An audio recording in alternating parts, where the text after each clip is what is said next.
இந்த மூவியோட ஓப்பனிங் சீன்ல 1991 வருஷம் நம்ம ஹீரோயின் அவங்களுக்கு ரொம்ப ரொம்ப பிடிச்ச ஒரு சிங்கரோட கான்சர்ட்டை பார்க்கறதுக்காக டிக்கெட் கிடைக்குமான்னு கேட்டு அங்கேயும் இங்கேயும் அலைஞ்சிட்டு இருக்காங்க. இது பார்க்குற நம்ம ஹீரோ அவரோட ஃப்ரெண்டு ஒருத்தர் அவர் கூட இந்த கான்சர்ட்டுக்கு வரதா இருக்கும். பட் அவங்க இன்னமுமே வரலங்கிறதுனால அவர்கிட்ட இருக்கிற இன்னொரு டிக்கெட்டை நம்ம ஹீரோயின் கிட்ட கொடுத்துட்றாங்க. ஸோ டிக்கெட் கிடைச்ச சந்தோஷத்தில் நம்ம ஹீரோயின் அப்படியே துள்ளி குதிச்சுக்கிட்டு அந்த கான்சர்ட்டுக்குள்ளே என்ட்ராறாங்க. இந்த இடத்துல தான் படத்தோட டைட்டில் கார்டு போட்டு ஸ்டார்ட் பண்ணுறாங்க. ஓப்பன் பண்ணா 2019 வருஷம் அமெரிக்காவில் ஃபேமிலியோட செட்டில் இருக்க நம்ம ஹீரோயின் அவங்க மாமனார் இறந்து போயிட்டதுனால அவங்க பொண்ணை கூட்டிட்டு திரும்ப சைனாக்கே வராங்க. நம்ம ஹீரோயின் ஹஸ்பண்ட் பார்த்தோன்னா 3 வருஷத்துக்கு முன்னால கேன்சரால இறந்து போயிருப்பாங்க. பட் இறந்து போறதுக்கு முன்னால என் சொந்த ஊர்ல வந்து எங்க அப்பாவெல்லாம் பார்க்கணும்னு ஆசைப்பட்டிருப்பாங்க.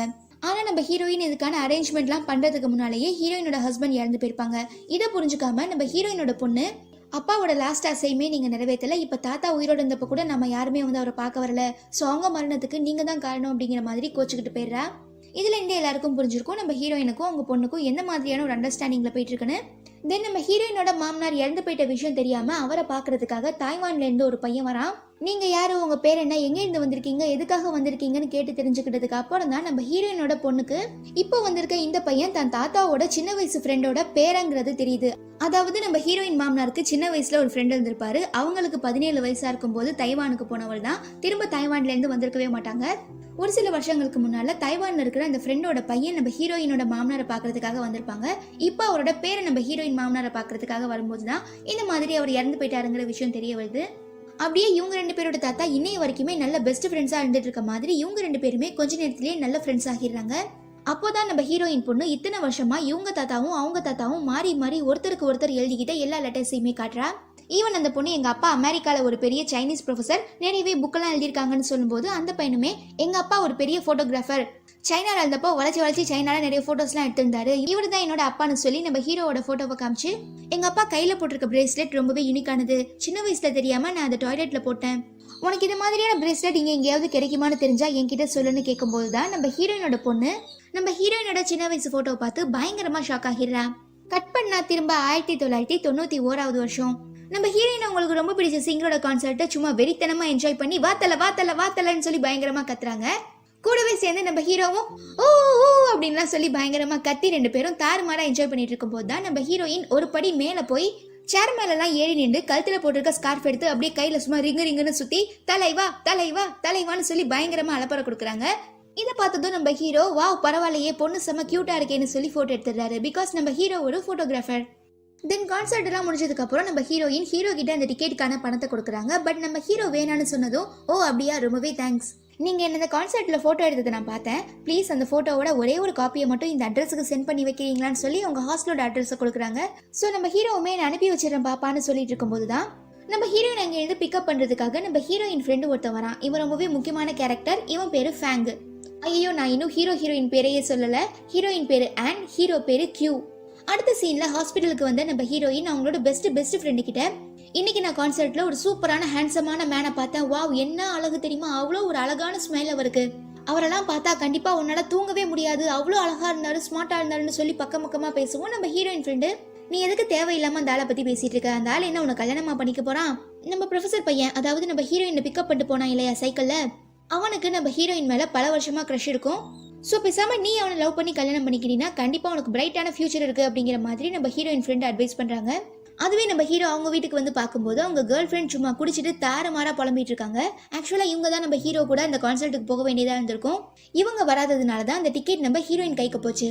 நம்ம ஹீரோட கேர்ள் ஃப்ரெண்ட் பயங்கரமான சைக்கோ போல நம்ம ஹீரோ வீட்டுக்குள்ள வந்ததுமே நான் உன்னை ரொம்பவே லவ் பண்றேன், நீ இல்லாம என்னால இருக்க முடியாதுங்கிற மாதிரி பயங்கர காதல் டைலாக்லாம் பேசுறாங்க. அதுக்கப்புறம் என்ன நினைச்சாங்கன்னு தெரியல. நம்ம ஹீரோயினோட போட்டோவை பிரிண்ட் போட்டுட்டு இருக்கும்போது உன்னை எனக்கு சுத்தமா பிடிக்கல, உன் கூட நான் பிரேக்கப் பண்ணிக்க போறேன், நானுமே உன் போட்டோஸ்க்கு எத்தனை வருஷமா மாடலா இருந்துட்டு இருக்குது, நான் ஆக்ட்ரஸ் ஆகிறதுக்காக ட்ரை பண்ண போறேன், ஹீரோயின் ஆக போறேன்னு சொல்லி பயங்கரமா புலம்பவும் நம்ம ஹீரோவுமே சரிதான் போடி ஆறபோது நான் ஏன்னு சொல்லிட்டு கண்டுக்காம விட்டுறாரு. தென் நம்ம ஹீரோயின் ஹீரோ தன்னை எடுத்த போட்டோஸ் எல்லாம் எதிர்பார்த்து காத்துட்டு இருக்கிறதுனால அவங்க ஹாஸ்டல் வார்டனுக்கு அடிக்கடி ஸ்நாக்ஸ்லாம் வாங்கி கொடுத்து இந்த மாதிரி எனக்காக ஒரு லெட்டர் வரும், அதை பத்திரமா என்கிட்ட கொடுத்துருங்கன்னு சொல்லி உஷார் பண்ணிட்டு இருக்காங்க. ஆனா என்ன நம்ம ஹீரோயின் இவ்வளவு நாளா எதிர்பார்த்துட்டு இருந்த மாதிரி ஹீரோ கிட்ட இருந்து எந்த ஒரு லெட்டருமே வரல. அதுக்கு பதிலா நம்ம ஹீரோயின் மேல அவங்க வார்டனுக்கு கோவம் தான் வருது. இப்படியே பார்த்தோம்னா கிட்டத்தட்ட ஒரு 2 வருஷம் போயிடுது. நம்ம ஹீரோயினுமே ஃபைனல் இயருக்கு வந்துடுறாங்க. அப்படி இருக்கும்போது தான் ஒரு நாள் நம்ம ஹீரோயினும் அவங்க ஃப்ரெண்டும் ப்ரொஃபஸரை பார்க்கறதுக்காக ப்ரொஃபஸர் வீட்டுக்கே போறாங்க. அங்கதான் நம்ம ஹீரோவை 2 வருஷத்துக்கு அப்புறம் மீட் பண்றாங்க. ஆக்சுவலா நம்ம ஹீரோயின் ப்ரொஃபஸரோட பெஸ்ட் ஃப்ரெண்டோட பையன் தான் நம்ம ஹீரோ. தாய்வான்ல இருந்து சைனாக்கு வந்திருக்காங்க. இப்போ நம்ம ஹீரோ ரொம்பவே கிராண்டான வெட்டிங்கான இந்த ஃபோட்டோஸ்லாம் எடுப்பாங்க இல்லையா டேரக்டர்ஸ் மாதிரி வச்சு, இப்போ கூட இந்த சினிமாட்டிக் ஃபோட்டோ ஷூட்னு சொல்லிருக்காங்களே அந்த மாதிரி ஒரு பெரிய கம்பெனி ரன் பண்ணிட்டு இருக்கதா நம்ம ஹீரோயின் கிட்ட அவங்க ப்ரொஃபசர் சொல்லி ஹீரோவை இன்ட்ரோடியூஸ் பண்ணி வைக்கிறாங்க. தென் ரொம்ப நாளைக்கு அப்புறம் மீட் பண்றதுனால நம்ம ஹீரோவும் ஹீரோயினும் நிறைய விஷயங்களை பத்தி பேச ஆரம்பிக்கிறாங்க. அப்ப நம்ம ஹீரோயின் உங்ககிட்ட நான் பழகின கொஞ்ச நேரத்திலே போட்டோலாம் கேட்டது என்னோட தப்பு தான், அப்படி கேட்டிருக்கவே கூடாது, சாரிங்கிற மாதிரி சொல்லவும், இல்ல எனக்கு நல்லா ஞாபகம் இருக்கு, நீங்க அட்ரஸ் எழுதி கொடுத்த பேப்பரை நான் என்னோட பேக்கெட்ல தான் வச்சேன், பட் நான் தேடி பார்க்கும்போது அது கிடைக்கவே இல்லை, நானும் அங்கேயும் இங்கேயும் சொல்லி 2 வருஷமா தேடிட்டு தான் இருக்கேன், இன்னை வரைக்குமே கிடைக்கல.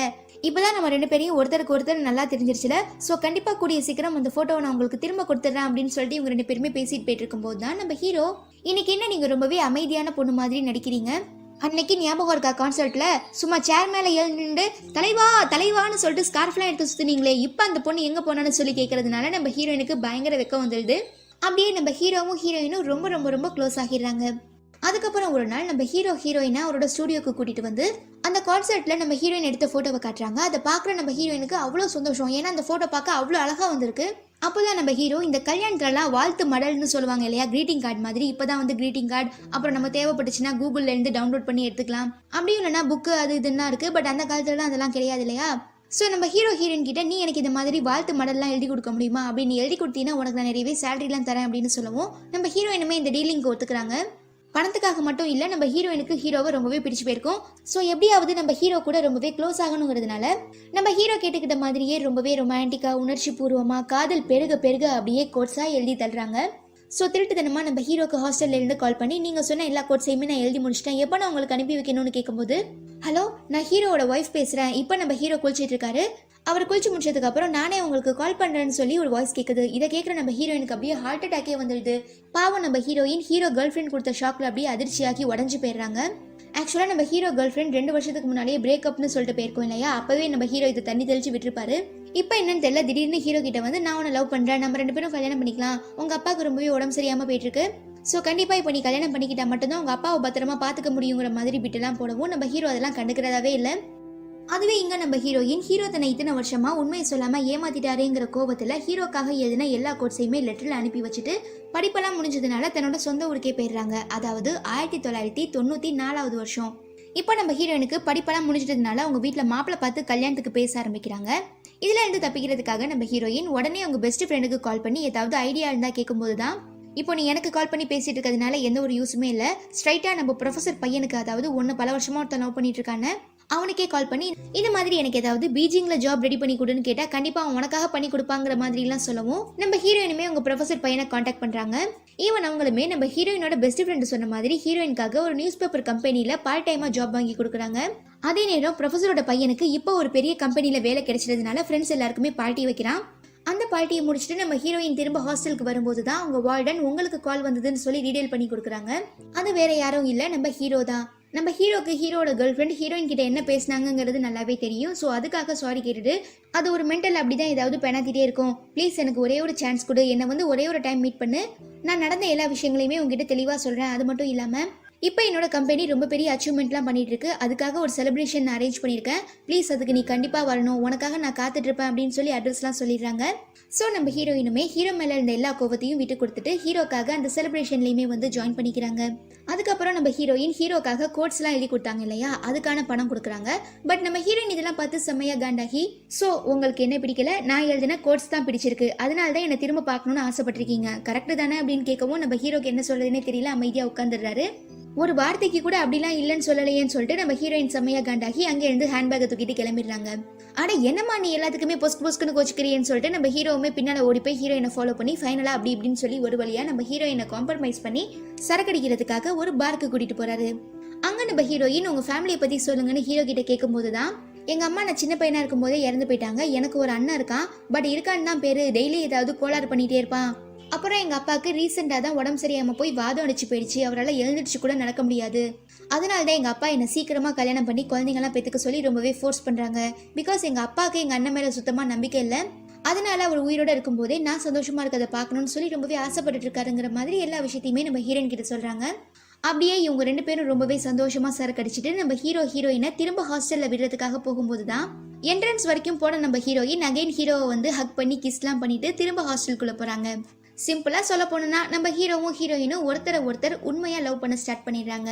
கட் பண்ணா இப்போ 2019 வருஷத்துல நம்ம ஹீரோவோட பையன் சின்ன வயசுல தன்னோட அப்பாவோட பிரேஸ்லெட்டை தொலைச்சிட்டதா சொல்லியிருப்பான் இல்லையா, அந்த பிரேஸ்லெட்டை ஏற்கனவே நம்ம ஹீரோயின் பொண்ணுக்கு எங்கேயோ பார்த்த மாதிரி ஞாபகம் இருக்கும். ஸோ நம்ம ஹீரோயின் பொண்ணு ஹீரோயினுக்கு கல்யாணம் ஆகிறதுக்கு முன்னால சைனால ஒரு பெரிய டிவி ஷோவை ஹோஸ்ட் பண்ணியிருப்பாங்க. அந்த ஷோவை திரும்ப பார்க்கும்போது தான் நம்ம ஹீரோயின் கையில ஹீரோ போட்டிருந்த அதே பிரேஸ்லெட்டை போட்டிருக்கதை நோட் பண்றாங்க.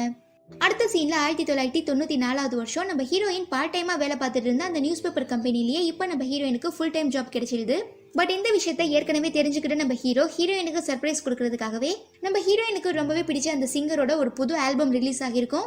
அந்த ஆல்பமை நம்ம ஹீரோயினுக்கு வாங்கி கொடுக்கறதுக்காக நம்ம ஹீரோயினை ஒரு ஷாப்புக்குமே கூட்டிட்டு போறாங்க.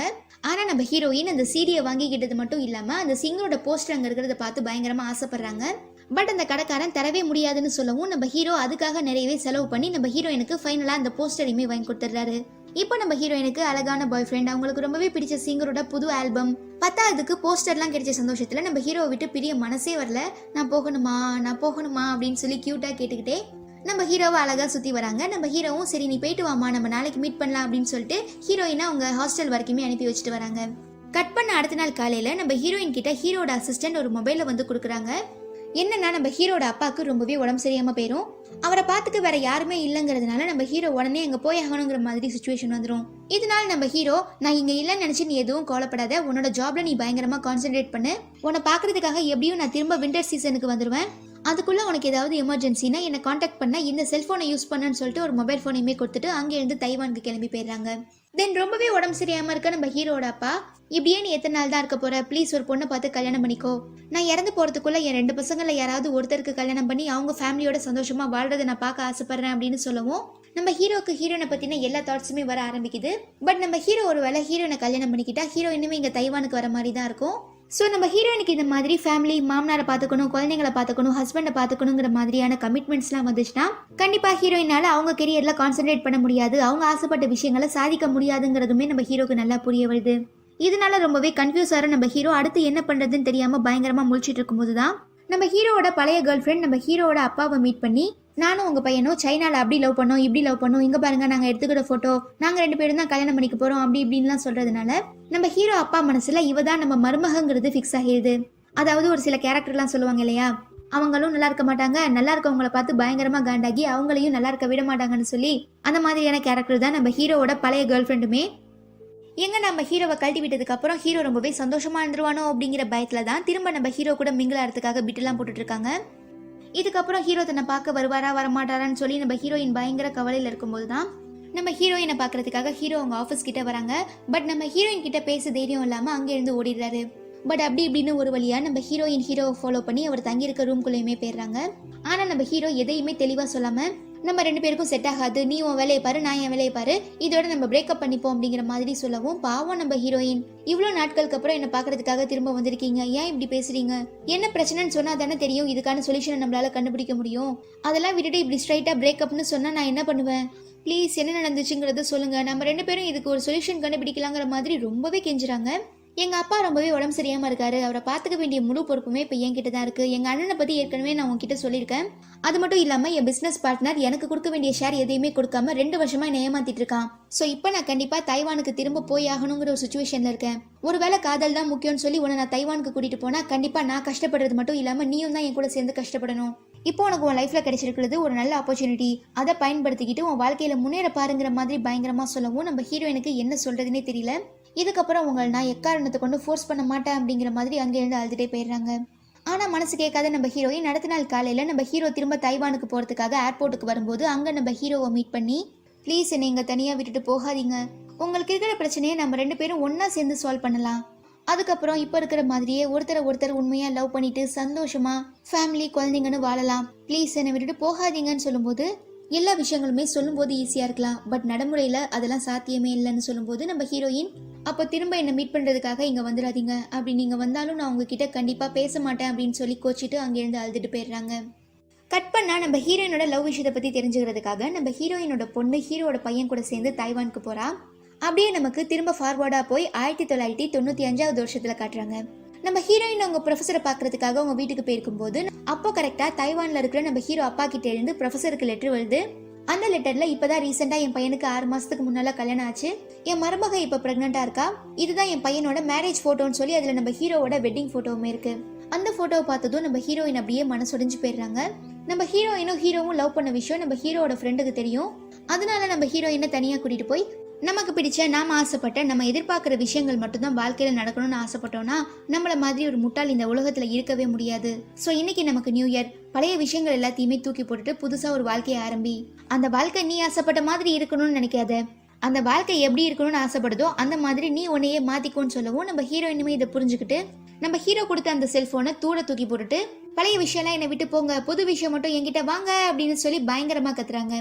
கட் பண்ணா நம்ம ஹீரோயினோட பெஸ்ட் ஃப்ரெண்டு டைரக்ட் பண்ண போற ஒரு டிவி ஷோக்கு நம்ம ஹீரோயின் தான் ஹோஸ்டா இருக்கணும்னு சொல்லி ரொம்பவே வாண்டடா வந்து வழியே கேட்கறாங்க. அதுக்கப்புறம் என்ன, நம்ம ஹீரோயின் பெரிய பெரிய செலிபிரிட்டிஸ் எல்லாரையுமே இன்டர்வியூ பண்ண ஆரம்பிக்கிறாங்க. ஈவன் நம்ம ஹீரோயினுக்குமே சைனாலேயே நம்பர் 1 ஹோஸ்ட்ங்கிற பெருமையுமே கிடைக்குது. ஆனா பாவம் நம்ம ஹீரோ அந்த சைக்கோவை கல்யாணம் பண்ணிக்கிட்டு படாத பாடுபட்டு இருக்காரு. நான் உங்க அப்பாவை பத்திரமா பாத்துக்கிறேன், உங்க குழந்தைங்களுக்கு நல்ல அம்மாவா இருப்பேங்கிற மாதிரி விட்டு போட்டு தான் அந்த சைக்கோ நம்ம ஹீரோவுமே கல்யாணம் பண்ணிருப்பா. பட் அதுக்கப்புறம் அவ நம்ம ஹீரோ அப்பாவை கண்டுக்கவே மாட்டா. அதனால நம்ம ஹீரோ வீட்டுக்கு வெளியிலயும் வேலைக்கு போய்க்கிறாங்க. வீட்டுக்கு வந்ததுக்கு அப்புறம் அவங்க அப்பாவுமே பாத்துக்கிறாங்க. அப்படி இருக்கும்போது தான் நம்ம ஹீரோயின் தாய்வானுக்கு ஒரு பெரிய ஷோவை ஹோஸ்ட் பண்றதுக்காக வந்திருக்காங்கிற விஷயத்தை தெரிஞ்சுக்கிற நம்ம ஹீரோயினை மீட் பண்றதுக்காக அந்த ஷோக்குமே போறாங்க. தென் நம்ம ஹீரோயினை ஒரு அழகான இடத்துக்கு கூட்டிட்டு போய் என்னோட ஒய்ஃப் சினிமாவில் நடிக்கிறதுக்காக ஆசைப்பட்டு என்னை பாதியிலேயே டிவோர்ஸ் பண்ணிட்டு போயிட்டா, இப்போ நான் தான் தனியாக என்னோட பையனையும் எங்கள் அப்பாவையும் பார்த்துக்கிறேன் அப்படின்னு சொல்லும்போது நம்ம ஹீரோயின் அடுத்து நீங்கள் என்ன பண்ண போறீங்கன்னு கேட்குறாங்க. எங்களுக்கு கிராமத்தில் சொந்தமாக ஒரு பெரிய வீடு இருக்கு, அந்த வீட்டோட தோட்டத்தில் நிறையவே பூச்செடிலாம் வளர்த்து அழகா எனக்கு ரொம்பவே பிடிச்சவங்க கூட வாழணும்னு ஆசைப்பட்டேன். பட் அதெல்லாம் நடக்காதுங்கிறது எனக்கு நல்லாவே தெரியும். அதனால அந்த வீட்டை வச்சு வேற ஏதாவது பண்ணலான்னு சொல்லி நான் யோசிச்சுட்டு இருக்கேன்னு சொல்லும்போது தான் நம்ம ஹீரோயின் ஏன் அப்படி சொல்றீங்க, அதான் நான் உங்களுக்காக இருக்கேன் அப்படின்னு சொல்லிடுறாங்க. இதை கேட்குற நம்ம ஹீரோக்கு செம்ம ஷாக் ஆகிடுது. என்ன இப்படி சொல்ற, நீ தான் சைனால ரொம்ப பெரிய செலிபிரிட்டி, அப்படி இருக்கும்போது என்னோட சந்தோஷத்துக்காக உன்னோட வாழ்க்கையை நான் ஸ்பாயில் பண்ண விரும்பலன்னு சொல்லவும் நம்ம ஹீரோயின் செம்மையா டென்ஷன் ஆகி அங்கே இருந்து கோச்சுக்கிட்டே நடந்தே போக ஆரம்பிக்கிறாங்க. இதனால நம்ம ஹீரோயின் பின்னாலேயே ஓடி போய் ஹக் பண்ணி நான் டெய்லியுமே உன்னை பத்தி தான் நினைச்சிட்டு இருக்கேன், உன்னை நான் எவ்வளவு லவ் பண்றேங்கிறத கண்டிப்பா என்னால வார்த்தைகளால சொல்லவே முடியாதுன்னு சொல்லி நம்ம ஹீரோயினை கிஸ் பண்ணிடுறாங்க. அப்புறம் என்ன, ஹீரோயினும் சேர்ந்துட்டாங்க, படம் முடிஞ்சு போச்சு, எல்லாருமே கிளம்புங்கப்பா அப்படின்னு நான் சொல்லுவேன் நினைச்சீங்கன்னா கண்டிப்பா சொல்ல மாட்டேன். பிகாஸ் இப்பதான் படமே ஸ்டார்ட் ஆகுது. திரும்ப லவ் பண்ண ஸ்டார்ட் பண்ண நம்ம ஹீரோயினும் லெட்டர் மூலமா அவங்கவுங்க ஃபீலிங்ஸை ஷேர் பண்ணிக்க ஆரம்பிக்கிறாங்க. அப்படி இருக்கும்போது தான் நம்ம ஹீரோயினுக்காக அந்த பிரேஸ்லெட்டையுமே அனுப்பி வைக்கிறாரு.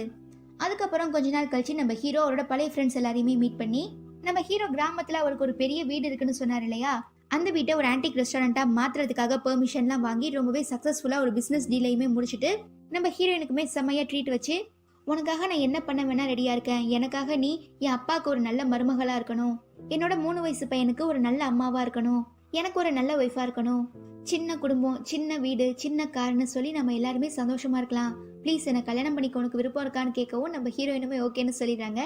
அப்புறம் என்ன, நைட் அப்படியே கொஞ்சம் ரொமான்ஸ்லாம் நடக்குது. அடுத்த நாள் காலையில ஆஃபீஸ்க்கு போயிருக்க நம்ம ஹீரோயினுக்காக ஹீரோ வீட்டில் சமைச்சிட்டு இருக்கும்போது தான் டிவியில நம்ம ஹீரோவோட ஃபர்ஸ்ட் ஒய்ஃப் இருந்தாங்க இல்லையா, அவங்க ஏற்கனவே பெரிய ஆக்ட்ரஸாக ஆகியிருப்பாங்க.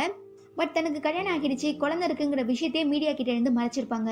ஆனா இப்போ அந்த விஷயம் மீடியாவுக்கு தெரிஞ்சு போயிட்டதுனால பயங்கரமான நியூஸ்லாம் போயிட்டு இருக்கு. ஸோ நம்ம ஹீரோ உடனே உங்க ஃபர்ஸ்ட் ஒய்ஃபுக்கு கால் பண்ணி என்னடி இதெல்லாம் நல்லா தானே போயிட்டு இருந்துச்சு, திடீர்னு என்ன இப்படி கோளாறு பண்ணிட்டு இருக்கேன்னு சொல்லி கேட்கும்போது அதெல்லாம் எனக்கு தெரியாது, என்னை பத்தின உண்மைகள் வெளி உலகத்துக்கு தெரிஞ்சு போச்சு, ஸோ இதுக்காக நான் கண்டிப்பா ஒரு பேட்டி கொடுத்தே ஆகணுங்கிற மாதிரி சொல்லவும் அவ்வளோதான் நம்ம ஹீரோக்கு தலையில குண்டு தூக்கி போட்ட மாதிரி இருக்கு. அதே நேரம் இந்த விஷயத்தை தெரிஞ்சுக்கிட்டு பயங்கரமா டென்ஷனார நம்ம ஹீரோவை மீட் பண்றதுக்காக வீட்டுக்கு வந்து பார்க்கும்போது நம்ம ஹீரோ தைவானுக்கு கிளம்புறதுக்காக லக்கேஜ் எல்லாம் பேக் பண்ணிட்டு ரெடியா உட்காந்துருக்காரு. நீங்க என்கிட்ட டிவோர்ஸ் ஆகிடுச்சுன்னு சொன்னீங்க, இப்போ என்னன்னா உங்க ஃபர்ஸ்ட் ஒய்ஃப் டிவோர்ஸ் ஆகலன்னு சொல்றா, இதை என்கிட்ட முன்னவே சொல்லியிருந்தா நான் டிவோர்ஸ் ஆகிற வரைக்கும் வெயிட் பண்ணிருப்பேன், ஏன் என்கிட்ட இருந்து இவ்வளவு பெரிய உண்மையை நீங்க மறைச்சிங்க? ஓகே, உங்களுக்கு நான் ஒரே ஒரு சான்ஸ் தரேன், நீங்க இந்த ப்ராப்ளமை என் கூட சேர்ந்து சால்வ் பண்ணீங்கன்னா கண்டிப்பா நீங்க கேட்டுக்கிட்ட மாதிரி உங்களுக்கு நல்ல ஒய்ஃபா, உங்க அப்பாவுக்கு நல்ல மருமகளா, உங்க குழந்தைக்கு நல்ல அம்மாவா இருப்பேன். ஒருவேளை இந்த பிரச்சனைக்கு பயந்து நீங்க இங்கிருந்து போனீங்கன்னா இதுக்கப்புறம் தயவு செஞ்சு என்னை பார்க்க வந்துடாதீங்க, அதையும் தாண்டி இப்போ நீங்க போயிட்டு அதுக்கப்புறம் என்கிட்ட வந்தீங்கன்னா கண்டிப்பா உங்களை நான் ஏத்துக்கவே மாட்டேங்கிற மாதிரி சொல்லவும் நம்ம ஹீரோ வந்து இந்த விஷயத்துல ஹீரோயினை இன்வால்வ் பண்ணக்கூடாதுன்னு நினைக்கிறாரு. பிகாஸ் நம்ம ஹீரோவோட ஒய்ஃபை பத்தி ஹீரோக்கு நல்லாவே தெரியும். ஒருவேளை மீடியா பீப்புள்ஸ் கிட்ட நம்ம ஹீரோயின் தான் ஹீரோ உஷார் பண்ணிட்டாங்கன்னு சொல்லி ஹீரோ மேல தப்பான பேர் சொல்லிடுவாங்களோ அப்படிங்கிற பயத்துல தான் நம்ம ஹீரோ வந்து ஹீரோயினை விட்டு இப்போ போறதா முடிவு பண்ணியிருக்காரு. அதாவது தன்னாலையும் தன்னோட பழைய ஒய்ஃப்னாலையும் ஹீரோயினுக்கு எந்த ஒரு பிரச்சனையுமே வந்துடக்கூடாதுங்கிறதுனால நம்ம ஹீரோயின் அவ்வளோ சொல்லியும் கேட்காம அங்கே இருந்து ஹீரோயினை தனியா விட்டுட்டு போயிடுறாங்க. கட் பண்ண நம்ம ஹீரோட ஃபர்ஸ்ட் ஒய்ஃப் இந்த விஷயம் மீடியாக்கெல்லாம் தெரிஞ்சு போயிட்டதுனால நான் பேட்டி கொடுக்க போறேன்னு சொன்னாங்க இல்லையா, அந்த பேட்டியை எடுக்கிறதே நம்ம ஹீரோயின் தான். தென் இந்த சைக்கோ மீடியா முன்னால நான் பண்ணது ரொம்பவே பெரிய தப்பு தான், என்னோட லட்சியத்தை அடைய ஆசைப்பட்டு தான் இந்த மாதிரி போயிலாம் நான் சொல்லிட்டேன், என்ன மன்னிச்சிடுங்க, இதுக்கப்புறம் கண்டிப்பா என் குழந்தைக்கு நல்ல அம்மாவா, என் ஹஸ்பண்டுக்கு நல்ல ஒய்ஃபா, என் மாமனாருக்கு நல்ல மருமகளா இருப்பேங்கிற மாதிரி பயங்கர எமோஷனலா பேசவும் ஆடியன்ஸ் எல்லாம் இந்த ஹீரோயின் ரொம்பவே நல்லவங்க போல, ஐயோ இவங்கள தெரியாம நம்ம தப்பா நினைச்சிட்டோமேன்னு சொல்லி தலையில தூக்கி வச்சு கொண்டாட ஆரம்பிக்கிறாங்க. கட் பண்ணா ஹீரோயினோட பொண்ணு ஹீரோ பையன் கூட சேர்ந்து வந்து தைவான்ல இருக்கிற நம்ம ஹீரோவையுமே மீட் பண்ணி, அங்கிள் நீங்க என்ன காரணத்துக்காக எங்க அம்மாவை விட்டுட்டு போனீங்கன்னு சொல்லி கேட்கிறா. ஆக்சுவலா இந்த சீனை பார்க்கும்போது எனக்கு அப்படி சிரிப்பு வந்துச்சு. அப்போ நம்ம ஹீரோ ஒரு பிளாஷ்பேக் சொல்ல ஆரம்பிக்கிறாரு. நம்ம ஹீரோட ஒய்ஃப் அந்த மாதிரி ஒரு பெரிய பஞ்சாயத்தெல்லாம் கிரியேட் பண்ணதுக்கு அப்புறம் நம்ம ஹீரோவும் ஹீரோயினும் மீட் பண்ணிருக்கவே மாட்டாங்க. பட் நம்ம ஹீரோ இதுக்காகவே ஸ்பெஷலா நம்ம ஹீரோயினை போய் ஒரு நாள் மீட் பண்ணி அங்க இன்னொரு பிளாஷ்பேக், அதாவது பிளாஷ்பேக்குள்ள இன்னொரு பிளாஷ்பேக்கை நம்ம ஹீரோயின் கிட்ட சொல்றாரு. நம்ம ஹீரோட ஒய்ஃபுக்கு பார்த்தோம்னா ஸ்டார்டிங்ல இருந்தே நம்ம ஹீரோவும் ஹீரோயினும் பழகுறது சுத்தமா பிடிக்காது. அதனால தான் நம்ம ஹீரோட பேக்கெட்ல ஹீரோயினோட அட்ரஸ் இருக்கிறத பார்த்து அதை கிழிச்சு போட்டிருப்பாங்க. ஸோ நம்ம ஹீரோவால ஹீரோயினோட போட்டோவை அவங்க ஹாஸ்டலுக்கு அனுப்ப முடியாம போயிருக்கோம். அதுக்கப்புறம் நம்ம ஹீரோவும் ஹீரோயினும் தான் கொஞ்சம் க்ளோஸா இருப்பாங்க இல்லையா, சந்தோஷமா லவ் பண்ணி ஸ்டார்ட் பண்ணுவாங்க இல்லையா. இதெல்லாம் பிடிக்காம தான் திரும்ப நம்ம ஹீரோட அப்பா கிட்ட பேசி கன்ஃபியூஸ் பண்ணி நம்ம ஹீரோவை மேரேஜ் பண்ணிருப்பாங்க. அதுக்கப்புறம் இந்த ஃபேமிலி வாழ்க்கை ரொம்பவே போர் அடிக்குதுன்னு சொல்லி நம்ம ஹீரோவை கழட்டி விட்டுட்டு நடிக்கிறதுக்காக போயிருப்பாங்க. அப்போ நம்ம ஹீரோவும் ஹீரோயினும் திரும்ப சேர்ந்துருவாங்க இல்லையா. பத்தாவதுக்கு நம்ம ஹீரோவுமே ஒரு ரெஸ்டாரண்ட் பிசினஸ் ஸ்டார்ட் பண்றதா இருப்பாரு. எங்க இவனை இப்படியே விட்டா கண்டிப்பா ரொம்பவே சந்தோஷமா இருந்துருவானோ அப்படிங்கறதுனால தான் அவங்களாவே வாண்டடா தனக்கு கல்யாணம் ஆகிடுச்சுங்கிற விஷயத்த மீடியால சொல்ற மாதிரி சொல்லி நம்ம ஹீரோயினையுமே தனக்கான இன்டர்வியூவை எடுக்க வச்சது மட்டும் இல்லாம நம்ம ஹீரோயினை தனியா மீட் பண்ணி, எனக்கும் என்னோட ஹஸ்பண்டுக்கும் இன்னும் லீகலா டிவோர்ஸ்லாம் ஆகல, அதுக்குள்ள எப்படி நீங்க அவங்க கூட கமிட் ஆகலாம், அது மட்டும் இல்லாம அவர் உங்களுக்கு கிஃப்ட் எல்லாம் அனுப்பி வச்சிருக்காரு, இப்ப நீங்க கையில போட்டிருக்க பிரேஸ்லெட் கூட அவர் அனுப்பி வச்சதுதாங்கிறது எனக்கு நல்லாவே தெரியும், திரும்ப என்கிட்ட கொடுங்க. இது எல்லாத்தையும் விட முக்கியமா இப்ப நான் செகண்ட் டைமா பிரெக்னெண்டா இருக்கேன் அப்படின்னு சொல்லி ஒரு குண்டை தூக்கி போடவும் அவ்வளவுதான் நம்ம ஹீரோயினுக்கு ஒரு பிரெக்னெண்டா இருக்க லேடியோட லைஃப்ல நாம ஏன் போய் தேவையில்லாம குடைச்சல் கொடுக்கணும் அப்படிங்கறதுனால தான் நம்ம ஹீரோவை விட்டு கொடுத்துருப்பாங்க. அதுக்கப்புறம் தான் நம்ம ஹீரோயினை மீட் பண்ணி, என்னோட ஒய்ஃப் என்னையும் உன்னையும் பிரிக்கிறதுக்காக தான் இந்த மாதிரிலாம் பிளான் போட்டிருக்கா, அது மட்டும் இல்லாம அவ செகண்ட் டைம்லாம் பிரெக்னென்ட்டாவே இல்ல, முக்கியமா உன்னையும் என்னையும் பிரிச்சதுக்கு அப்புறம் என்கிட்ட பயங்கரமான தகராறு பண்ணிட்டு என் பையனை என்கிட்டயே விட்டுட்டு வீட்டை விட்டு ஓடி போயிட்டா. ஒருவேளை இப்ப நம்ம அகைன் ஒன்னா சேர்ந்தா திரும்ப நம்ம கிட்ட வந்து பிரச்சனை பண்ணுவா. நீ கொஞ்ச நாளைக்கு முன்னால சொன்னல உங்க ஒய்ஃப் பண்ணிட்டு இருக்க பிரச்சனைய என் கூட சேர்ந்து சால்வ் பண்ணுங்கன்னு சொல்லி, அதையே இப்ப நான் உங்ககிட்ட கேக்குறேன். இதுக்கப்புறம் என் ஒய்ஃப் எவ்வளவு பிரச்சனை பண்ணாலுமே எனக்கு நீ சப்போர்ட்டிவா என் கூடவே லைஃப் லாங் சந்தோஷமா இருப்பியான்னு சொல்லி கேட்கும்போது தான் நம்ம ஹீரோயின், எனக்கும் ப்ரொஃபஸரோட பையனுக்கும் ஏற்கனவே என்கேஜ்மெண்ட் ஆகிடுச்சு, நாங்க 2 பேரும் கூடிய சீக்கிரம் மேரேஜ் பண்ணிட்டு அமெரிக்கால போய் செட்டில் ஆக போறதா நம்ம ஹீரோ கிட்ட சொல்லியிருப்பாங்க. இதுதான் நம்ம ஹீரோவும் ஹீரோயினும் பிரிஞ்சு போனதுக்கான காரணங்கிறத நம்ம ஹீரோயினோட பொண்ணு கிட்ட தெளிவா சொல்லிடுறாரு. தென் இதெல்லாம் தெரிஞ்சுக்கிற நம்ம ஹீரோயினோட பொண்ணு, நம்ம நேசிக்கிறவங்கள ஒரு தடவை பிரிஞ்சாலே நம்மளால அந்த வேதனையை தாங்கிக்க முடியாது, நம்ம அம்மா பல தடவை தனக்கு பிடிச்சவங்க கூட சேர்ந்து பிரிஞ்சிருக்காங்க, அப்ப அவங்களுக்கு எப்படி மனசு வலிச்சிருக்கும், அப்படி இருந்துமே நம்ம அப்பா உயிரோட இருக்கிற வரைக்கும் அப்பாவை ரொம்பவே நல்லா தான் பார்த்துக்கிட்டாங்க, நாம தான் நம்ம அம்மாவை புரிஞ்சுக்கல அப்படின்னு சொல்லி நம்ம ஹீரோயினோட கேரக்டரை நல்லா புரிஞ்சுக்கிட்டு அமெரிக்கா போனதுமே நம்ம ஹீரோயின் கூட ரொம்பவே சகஜமா சந்தோஷமா எந்த ஒரு மிஸ் அண்டர்ஸ்டாண்டிங்குமே இல்லாம நல்லா பழக ஆரம்பிக்கிறா. அதுவே இங்க நம்ம ஹீரோவோட பையன் ஹீரோ கிட்ட இந்த டிக்கெட்லாம் இருக்கும் இல்லையா கான்சர்ட்டுக்கு, அந்த மாதிரி ஒன்று எடுத்து கொடுக்குறான். அதே மாதிரி இங்க நம்ம ஹீரோயினோட பொண்ணுமே நம்ம ஹீரோயினுக்கு ரொம்ப பிடிச்ச அந்த சிங்கரோட சீரியை கொடுக்கறது மட்டும் இல்லாம இன்னும் கொஞ்ச நாளையில நடக்க போறதா இருக்க அந்த சிங்கரோட கான்சர்ட்டுக்கான டிக்கெட்டையுமே கொடுக்குறாங்க. கட் பண்ண 1991 வருஷம் நம்ம ஹீரோவும் ஹீரோயினும் மீட் பண்றதுக்கு காரணமா இருந்தா அந்த சிங்கரோட கான்சர்ட் திரும்ப இப்ப 2019 வருஷமுமே நடக்குது. ஈவன் அந்த கான்சர்ட் பாக்குறதுக்காக நம்ம ஹீரோயினோட பொண்ணும் ஹீரோவோட பையனுமே வந்திருக்காங்க. அப்படி இருக்கும்போது தான் அந்த சிங்கர் பாடிட்டு இருக்கும் போதே பாதியில ஸ்டாப் பண்ணி பெரிய ஸ்கிரீன்ல நம்ம ஹீரோயினோட பழைய போட்டோவை டிஸ்பிளே பண்ணி, 28 வருஷங்களுக்கு முன்னால இந்த பொண்ணு என்னோட கான்சர்ட்டை பாக்குறதுக்காக இந்த ஸ்டேடியம்க்கு வந்திருக்கா, அப்படி இருக்கும்போது தான் ஒருத்தரை மீட் பண்ணிருக்கா, இவங்க 2 பேரும் லவ் பண்ணி ரொம்பவே சந்தோஷமா இருந்திருக்காங்க, ஆனா கடைசியில 2 பேருமே சேரல. ஆனா இப்போ அந்த பையன் இன்னுமே அந்த பொண்ணு மேல இருக்கிற லவ் குறையாம அந்த பொண்ணுக்காக இங்க வெயிட் பண்ணிட்டு இருக்கான். ப்ளீஸ் அந்த பொண்ணு, அதாவது நம்ம ஹீரோயின் இப்ப இங்க இருந்தீங்கன்னா கண்டிப்பா அந்த பையனை வந்து மீட் பண்ணுங்க, உங்களுக்காக ஹீரோ ரொம்ப நேரமா வெயிட் பண்ணிட்டு இருக்காங்கன்னு அந்த சிங்கரே அனௌன்ஸ் பண்றதுனால மக்கள் எல்லாருமே ஹீரோயின் நீங்க எங்க இருந்தாலுமே ஹீரோவை மீட் பண்ணுங்கன்னு சொல்லி பயங்கரமா கத்திட்டு இருக்காங்க. ஈவன் நம்ம ஹீரோயின் எப்படியும் தன்னை பார்க்க வந்துருவாங்கன்னு சொல்லி வெயிட் பண்ணிட்டே இருக்கும்போது தான் அந்த சிங்கர் ரொம்பவே எமோஷனலான ஒரு லவ் சாங் பாட ஆரம்பிக்கிறாரு.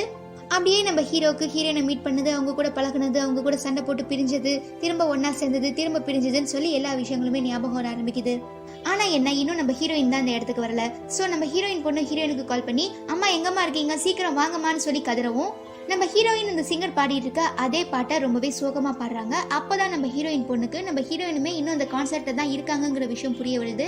ஆனா என்ன, நம்ம ஹீரோயின் போய் ஹீரோவை மீட் பண்றதா இல்ல, இது எதுவுமே தெரியாம நம்ம ஹீரோயின்காக இலவு காத்த கிளியா காத்துட்டு இருக்காரு. இதோட சம்வேர் இன் விண்டர்ங்கிற இந்த மூவியுமே முடியுது.